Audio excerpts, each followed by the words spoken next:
நிர்மலா சீதாராமன் பேசிய சில விஷயங்கள் ரொம்ப பெரிய சர்ச்சையாயிருக்கு. குறிப்பா பார்த்தீங்கன்னா, கடந்த பாராளுமன்ற தேர்தல்ல பிஜேபி கூட்டணி பெரிய லெவல்ல ஜெயிச்சிருக்கும். அதாவது கூட்டணிய நல்லபடியா செய்திருந்தால், பெரிய லெவல்ல வெற்றி நம்மளுக்கு கிடைச்சிருக்கும். ஒரு சீட்டு கூட போகாததுக்கு சிலருடைய ஈகோ தான் காரணம் அப்படிங்கிற மாரி ஒரு வார்த்தைய சொல்லியிருக்காங்க. அவங்க ஒழுங்கா உட்காந்து பேசி சரி பண்ணியிருந்தாங்கன்னா, நல்லா பெரிய லெவல்ல ஜெயிச்சிருக்கும் ம். பாஜக. அதான் என்ன சொல்றாங்க, அண்ணாமலை சரியா இல்ல. அதிமுக கூட்டணிய வந்து அவர் விட்டுட்டாரு அப்படின்னு சொல்லாம சொல்லியிருக்காங்க. ஒரு வார்த்தைய சொல்லியிருக்காங்க. இதுதான் வந்து எல்லாருக்கும் இப்ப இன்னைக்கு வந்து ரொம்ப வைரல் ஆயிருக்குன்னு வச்சுக்கங்களேன்.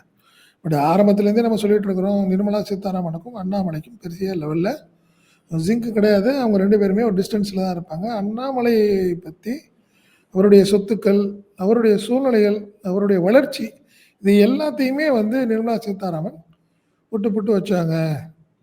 அதனால தான் மோடி வந்து பெரிய லெவல்ல அண்ணாமலைய தனியா அப்பாயின்மென்ட்டே குடுக்கல அப்படிங்கிறத நம்ம பலமுறை பேசியிருக்கோம். இன்னைக்கு வரைக்கும் அண்ணாமலை அங்க லண்டன் போயிட்டு வந்ததுக்கப்புறம், படிக்க போறேன்ட்டு போனார்ல, போயிட்டு வந்ததுக்கப்புறம் ம். அவர வந்து மோடி தனியா பார்க்கவே இல்ல.